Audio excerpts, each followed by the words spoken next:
like to think of myself as, if I were to describe myself in one term, if I really had to choose, I would say that, yeah, I am a value creator, a synthesizer, a person who knows how to use their mind to create. But I like to even go beyond that. Like I like to entertain the idea of earning with your spirit. I get a For some reason I have a knack of challenging conventional wisdom. I have a knack of challenging the moral herd. I have a knack of challenging the societal norms of how people live.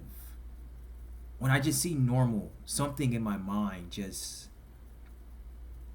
I can't really put it into terms. When I see commonality, I get disturbed. I get disturbed by mediocrity. I don't, and I look around me, and I look and I people watch, and I see that a lot of people are okay with normal. And perhaps I'm crazy, I don't know, or a weirdo, but I don't see how normal doesn't bother the vast more. I guess that's why it's called normal. I just wonder if people would ever come to aware of the infinite matrix cycle that they are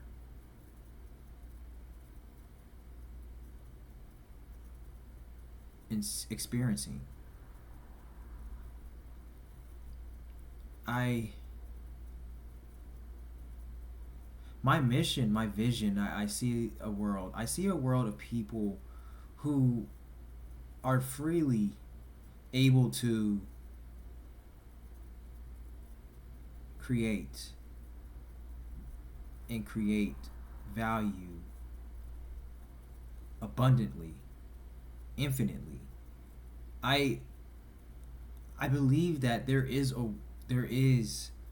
there could be a time in this lifetime, in our lifetimes, that more and more people are dedicating and committing their lives to chasing the highest version of themselves and stepping into the process of self-actualization and just creating more and more and more value for themselves to experience and prosper, and in essence for others and generations after them to experience and prosper.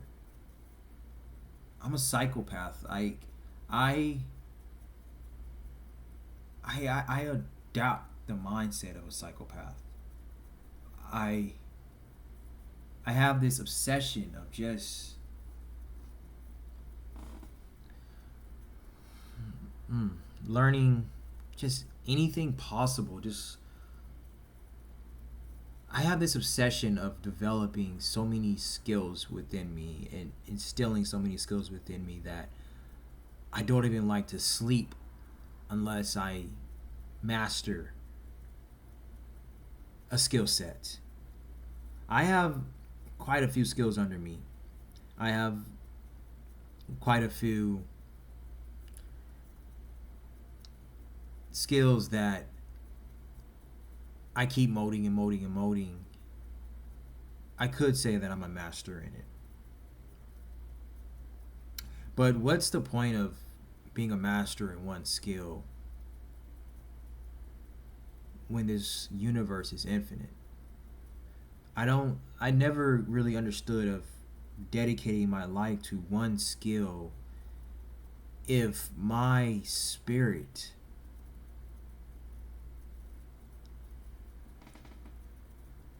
is beyond what the human mind can comprehend. If the human spirit is indomitable, how can I dedicate my entire lifetime to one skill?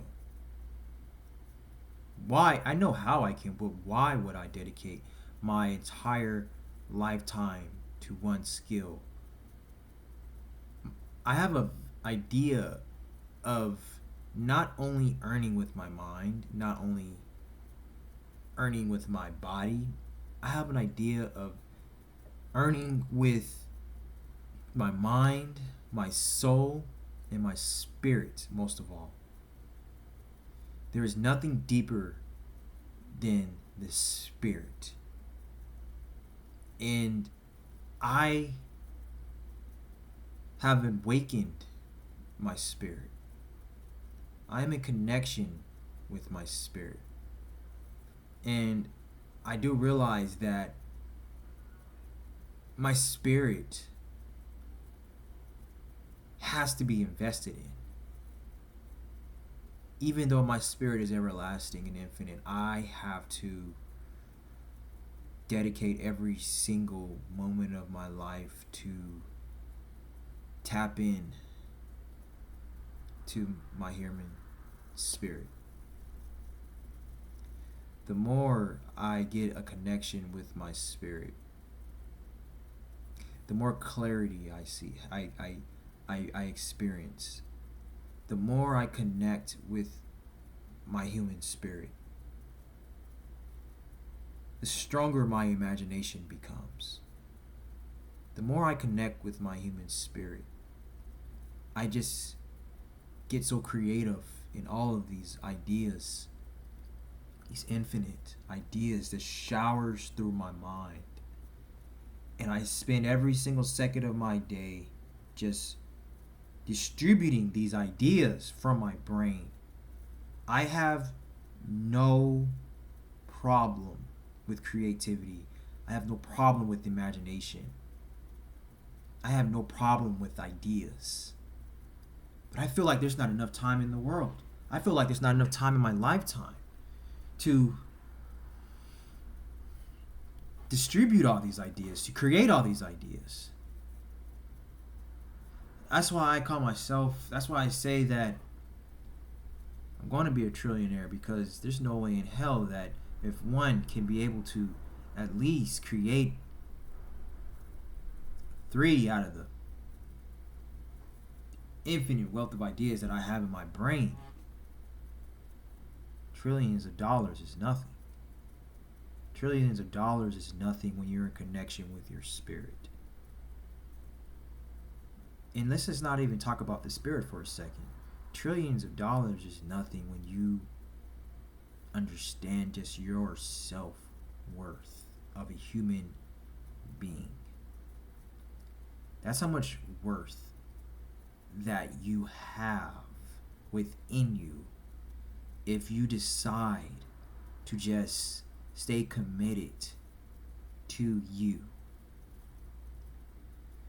If you decide to ignore and to not care about external distractions and stay locked in on you and only you,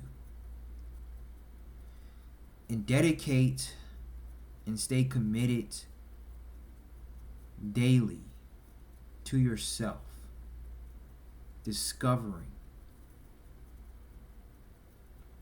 all the hidden potential within you, stepping into the process of self-actualization, you have began the journey of prosperity. You have began the journey of wealth. You have began the journey of leaving a legacy. Wealth, prosperity, legacy. You create wealth, prosperity, legacy. That's what your mission should be about. I hear people say they don't know what they want. They don't know what they want to do. They don't know how to do it. I will say, you do know what you want. You do know what you want to do. And how to do it is all within you. You don't know how to do it, and you feel like you don't know what you want, and you feel like you don't know how to do it because you don't spend enough time with yourself. So of course you don't understand what you want. Of course you don't understand outside of food, water, and air what you really need to do beyond the human body. And when I mean beyond the human body, I'm talking about your spiritual body, your spirit. What does your spirit need? So like when you spend time in solitude and you start to really just be in silence and think and just become. Allow your subconscious mind to unfold. Your spirit and your subconscious mind, they cannot function unless you allow it to. Your spirit is always talking to you. Your spirit is telling you to awaken it, but it cannot be an awaken if you don't awaken your spirit. You can only awaken your spirit, and you can only listen to your spirit by stepping into the process of self-actualization and dedicating every single moment of your life of moving towards the highest of the highest of the high potential of yourself. Have a vision, an idea of the type of person that you want to become. And yeah, make it an unrealistic individual. I don't really agree when people says, "Oh, it has to be realistic." Why does it have to be realistic? If we're, like I always say, chasing the highest version of yourself, in essence, you're never going to meet it until after you die. So why not? Why not go beyond measures of who this highest version of yourself truly actually is? The highest version of yourself is tapped in with this spirit. The highest version of yourself is the highest potential of yourself. The highest version of yourself has the ability to use its entire mind. The highest version of yourself earns with your entire being. It earns with your spirit. That is what the highest version of yourself does. So think about, use your imagination of how the highest version of yourself looks. What the highest version of yourself would do. How the highest version of yourself thinks. How the highest version of yourself moves. What are the habits of the highest version of yourself? Stay focused on that. Stay focused on becoming, not where you've been. Your experiences doesn't matter. The only great thing about your experiences is, I would say, is learning from them and earning from them. Other than that, what else can experiences do for you? Like, why is experiences so important? Why is your past still clinging on to you? Why are you still living in the past? Forget about the past. Forget about what you did. Forget about where you've been. You're not a victim of your past anymore. You cannot step in the process of self-actualization until you forget your past, whether good or bad, because it doesn't matter what you've done anymore. You can change everything by becoming. The past doesn't exist anymore. The future is right now. The future is every single second, every single moment. That's why I challenge the belief of being in the present. I'm still trying to grasp my head around that, being in the present. How is the present so important if every single second that goes by, the present is the past? We have to focus on living in the future, because the future is every single moment that passes you by. So, when you remember your future, dedicating every single sense that you have of becoming this ideal, highest version of yourself, you will start to just change right this second.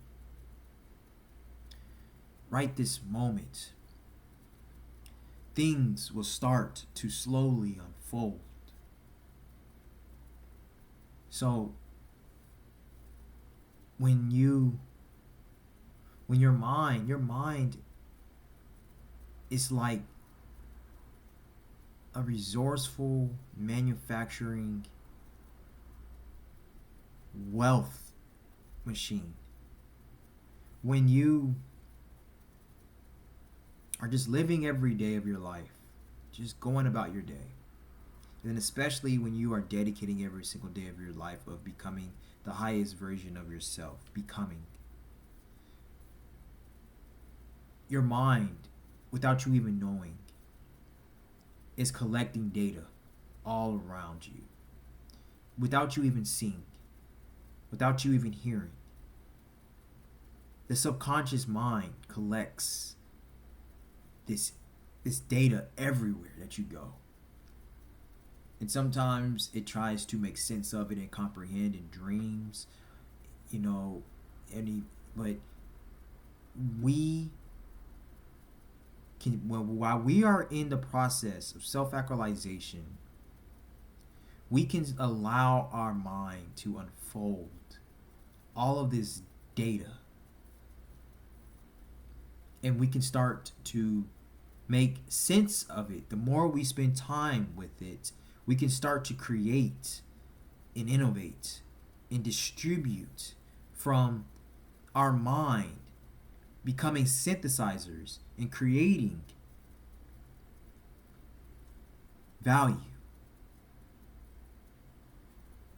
This is why I say everything that you need is within you.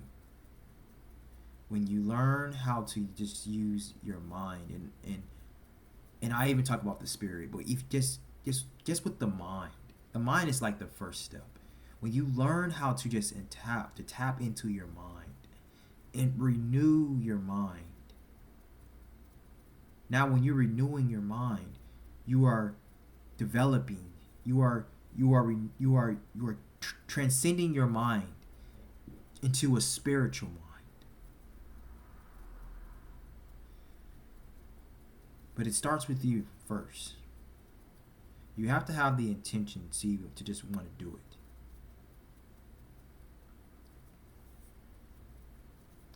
So, contemplate on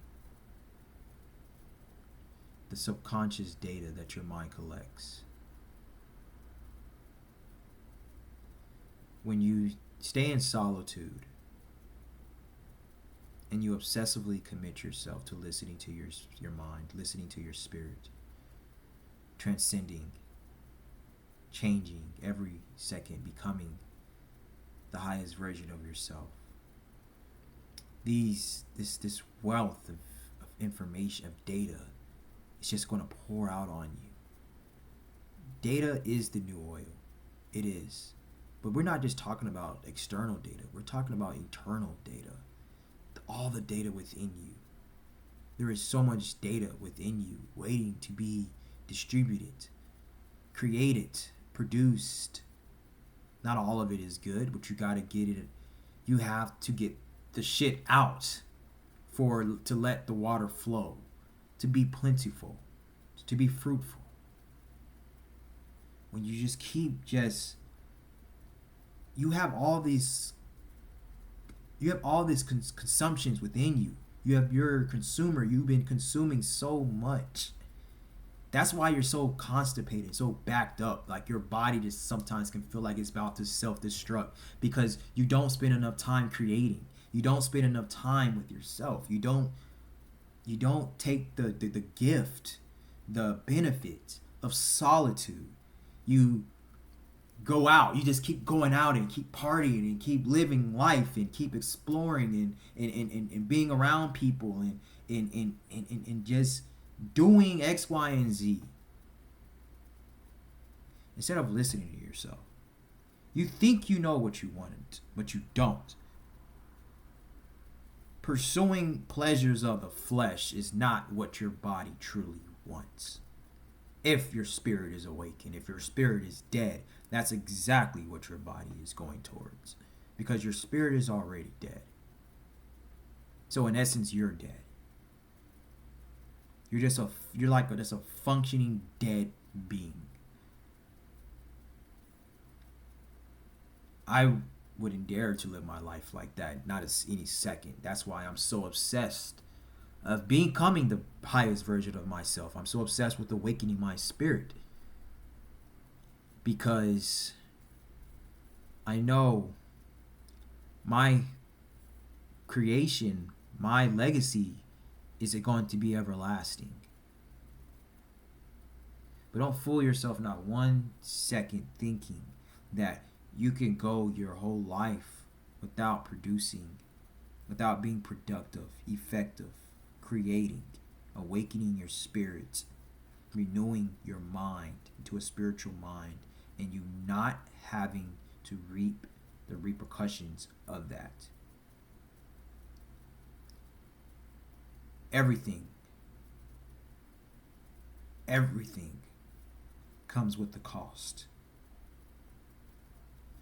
And you will be responsible for that.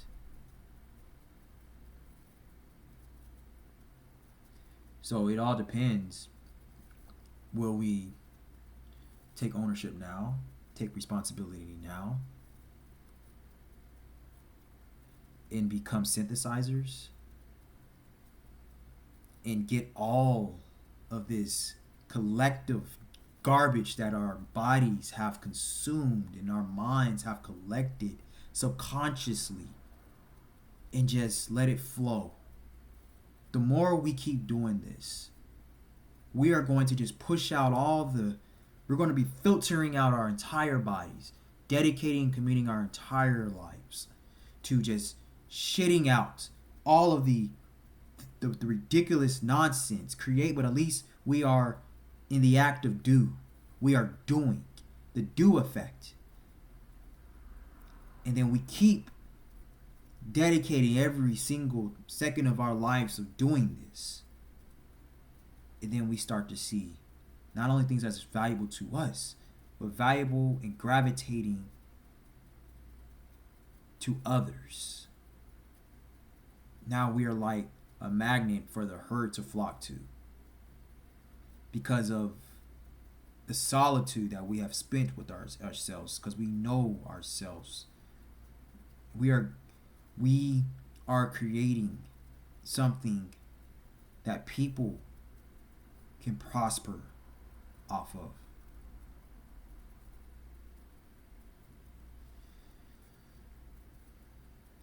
Solitude's important. And I encourage all to embrace solitude. How can you learn others without learning yourself? How can you know what you want without solitude of self? How? You won't know. That's why you don't know, because you don't spend enough time with yourself. You don't listen to yourself. Everything that you need, everything that you desire is it's all within you. Every single thing. It depends on you if you really truly want to do it. Depends on you if you actually truly believe in yourself enough to sit down and be in solitary and create. If you like this channel, if you like what I'm talking about, if you have things to say, you can like, subscribe, share, comment. I would love to hear your opinions, your voices, your perspectives. And I thank you all very, very much.